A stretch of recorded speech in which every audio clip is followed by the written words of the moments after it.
On demand of certain students, I would like to explain how to draw a DFT, because certain students called me to teach them how to draw a DFT. So we shall learn here how to draw a DFT. See here. Suppose there is a system.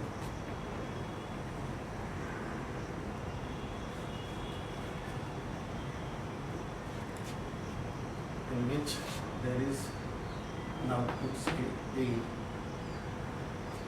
Now there is an output X.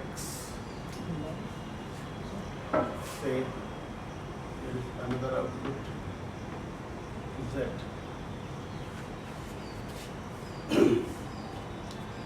So this is the system S. This is the system S, into which input is A and the output is X as well as Z. Now the source of A is say S1 and the sink is S2 and S3. Source is S1 and sink is S2 as well as S3. Now here I would like to remind you a rule. This is zero level DFT, and at zero level DFT the rule is that there must be only one process bubble. There must be only one process bubble. Now, what is there? What do we see in this zero level DFT? The entire system has been embedded within this circle, this process, because a system in itself is a process. System takes something as an input and gives something as an output, right? So the system itself is considered to be a process. That's why we write the name of the system in the circle. Whatever DFT we have to draw at zero level DFT, we write the entire system into this bubble, and then we check what are the inputs to the system, after getting which the system becomes activated, without which the system remains dormant, and as soon as there is an input to the system S, the system becomes activated. Now we have also to check which one is the source. Means from where? What is the source from where? The input is taken by the system, and then we check that after the entire processing done by the system, what are the outputs and where do these outputs go? Means what are the sinks? So this is just a sample, and we find here X is an output, Z is another output. The sink for X is S2, whereas the sink for Z is S3. Now the question is, does this DFT explain everything what happens inside this process, inside this bubble S? No. This zero level DFT only signifies what is the source, what are the inputs,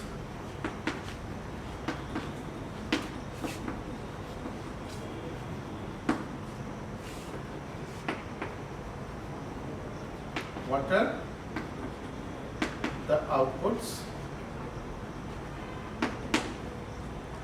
and what is the sink. That's all. Nothing more than that. Because as we know, every system interacts with the external environment. We have to check these things at the zero level DFT. What are the factors that activate system S? So we have also to consider these things. What is the source from where S receives an input, and what are the sinks to which the outcomes of the S enters, goes. So at the zero level, we are able to understand only this. But what happens inside the system, we are unable to know. What happens inside the system, what are the processes, this is not depicted by this zero level DFT, or we also call it as context level DFT. Context level DFT.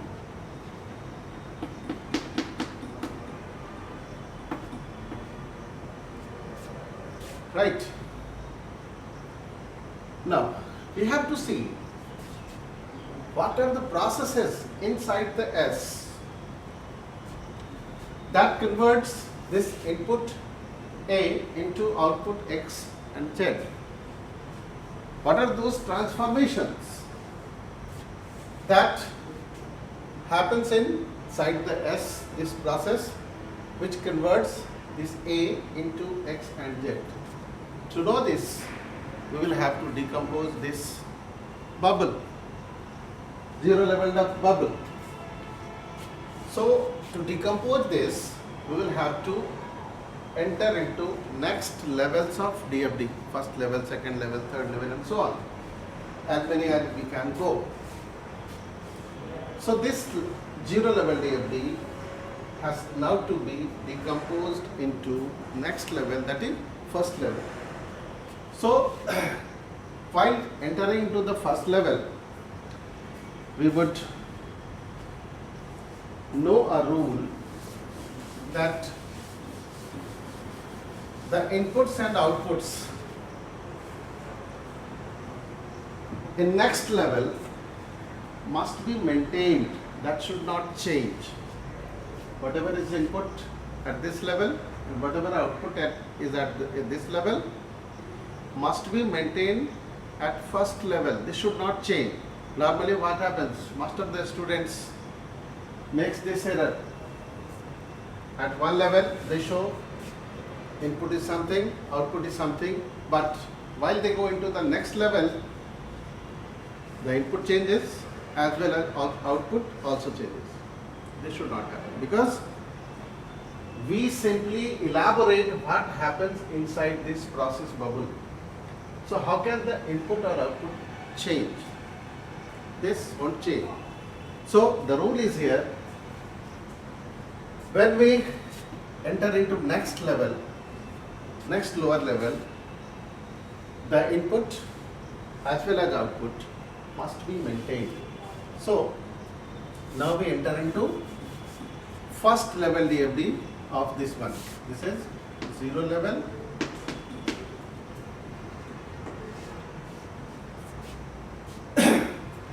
So as the rule states, the input must be maintained. So we write here A as an input. Suppose, better I should change the name of the process bubble as say F. Because if we take S, this might confuse with S1, S2 and S3. So now this A enters into a process, say F1, and then after this A gets transformed into say B. Now we have to check what is the fate of B. Where does this B go? Imagine this enters into another process, that is F2. Clear? After this, there are two outputs, suppose C as well as D. C enters into another process, say F3. D enters into another process, F4. After this, F3 produces, say, X, F4 enters into, say, another process, F5, and the output becomes, say, Z. Okay? So, this happens at the first level. We started with A, and finally we got our desired output X as well as Z. So we see here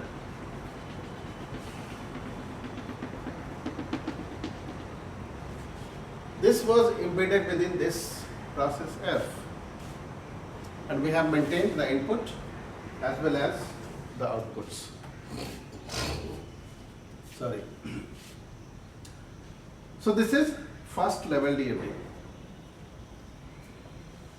One rule I would like also to remind you, that there should not be, preferably, there should not be more than 5, 6, 7 bubbles at any level other than 0 level. There should not be more than 5, 6 or 7 bubbles at any further lower level other than 0 level.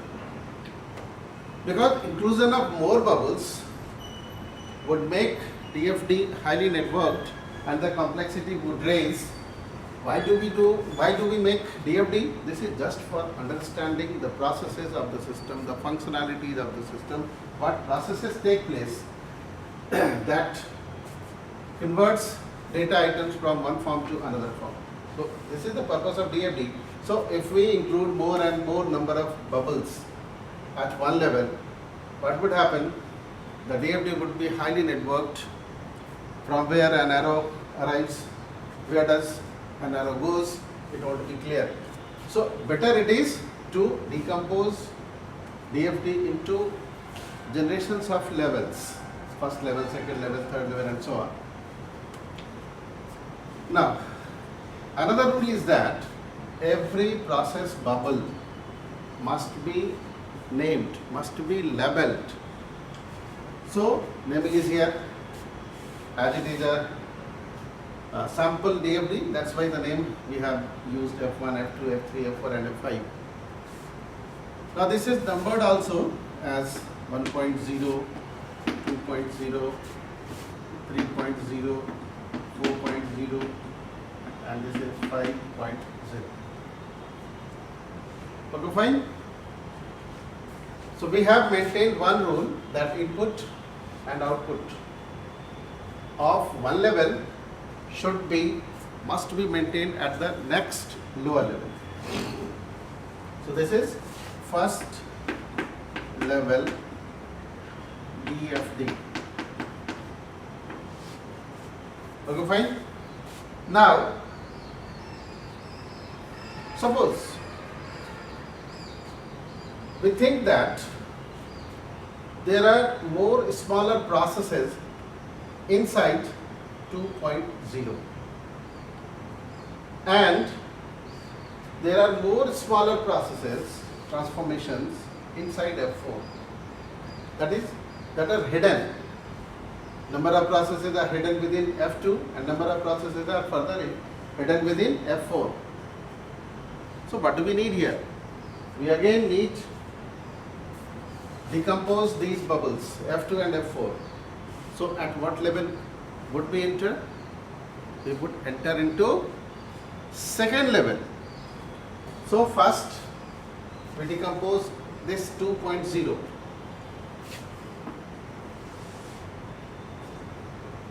So we have to remember this rule, that the input and output at the next lower level must be maintained. So we will start with input B. Okay. Now B enters into a process, then it is, say, produced into B1. After this B2, B3,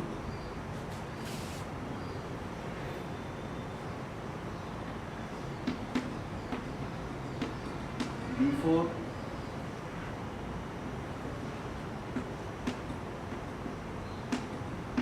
B5, say, then it is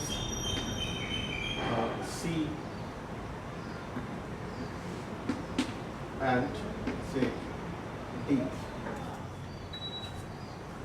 So look here, input B, output C and D are well maintained here. Okay, C enters into F3, we would leave here. D enters into F4, we would leave here. So this is hidden within this bubble F2. Now labeling of these process bubbles. Say this is F21, F22, F23, F24 and F25. Okay, the numbering is 2.1, 2.2, this is 2.3, 2.4 and 2.5. So this one is second level DFT of 2.0 process bubble 2.0. Now we have also to take this 4.0 into next level, second level. The input is say D, it enters into another process and here it is D1, say D2 and then it is converted into E. Say this is F41, F42, F43. The numbering is done here 4.1, 4.2, 4.3. So this is second level DFT of 4.0. Fine. Here again we have maintained the inputs and outputs and the number of bubbles in this case is 5. That one is also maintained. In this case the number of bubbles is 3. We also call DFT as bubble chart. Why? Because our emphasis is more and more on the process bubbles, the transform bubbles. That's why DFT is also known as bubble chart.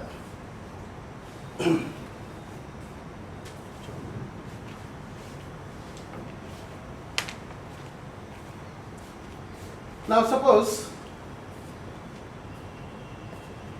we also find that there are smaller bubbles, further smaller bubbles in this 4.2. Then what do? We would further decompose it. So we take it D1 here, say D11, D12 is the output,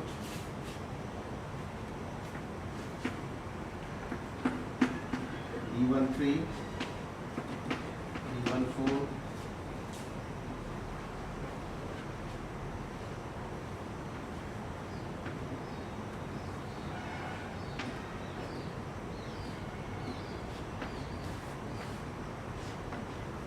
then after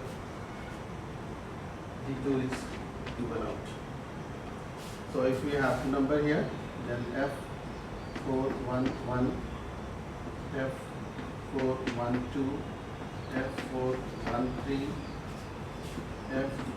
F414,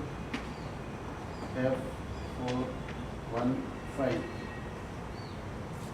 Okay. Now, at what level this DFT is? Is it second level or is it third level? Because this is the decomposition of a bubble of second level, either this one or that one. So this is third level DFT of which one? 4.2. Similarly, suppose it is further divided, decomposed